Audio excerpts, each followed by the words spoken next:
जोङो UPPL हान्जानिफ्राय राज्य सभा बिसायख'थिनि थाखाय गांसे नमिनेशन फर्म जों बरनदों। जोङो दाबो थांखि लायाखै। दिनै मोनायावहाय जोंहा जोबथा मोनसे मेल दङ। बे मेलाव सावरायनानै जोङो थांखि लानानै जों राज्य सभा बिसायख'थियाव बाहागो लानो ना लाया बेखौ जोङो मोनसे थांखि लानो सानदों।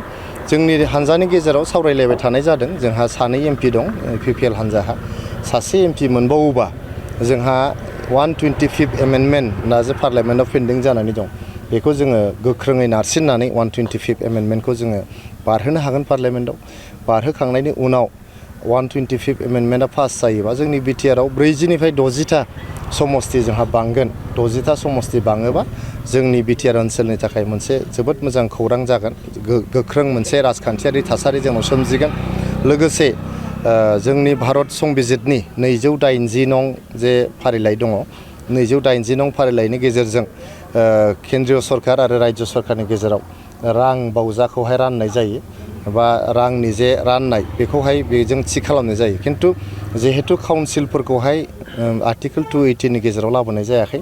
दा बेखौ सोदाङोबा जोंहा सेन्ट्रेल गभर्नमेन्टनिफ्राय काउन्सिलफोराव अट'नमास काउन्सिल जेरैहाय जोंहा बड'लेण्ड टेरिटरियेल काउन्सिल जे दङ बेयावबो डाइरेक्ट फान्डिं फैगोन। नोंथांमोना मिथिगौ आसामनि जे बाजेट बे बाजेटआ 2,40,000 करोड़ 2,40,000 करोड़ थांनाय बाजेटआव बियो जादों। गतिके जोंनावहाय प्राय 12-13% पपुलेसन दङ जोंनि बिटिआरआवहाय। 12-13% जुदि फैसा जोङो मोननांगौब्ला जोंहा प्राय 30,000 कौटि नङा होमबा 30,000 करोड़सो जों फैसा मोनो। खिन्थु जों जोबोद खम फैसा मोनो। जों थांनाय बोसोराव मात्र 1100 करोड़ मोनदों। गतिके जायखि हान्जायानो सरकार सालाया मानो जों जुदि डाइरेक्ट सेन्ट्रेल फान्डिं मोनोबा राज्य सरकारनि सायाव जों सोनारनो गोनां जानाय नङा। गतिके बेनि थाखायनो जोङो सानदों सासेबाव जोङो मेम्बार अफ पार्लियामेन्ट जोंनि ओनसोलनिफ्राय दैथायहरनो हायो नामा।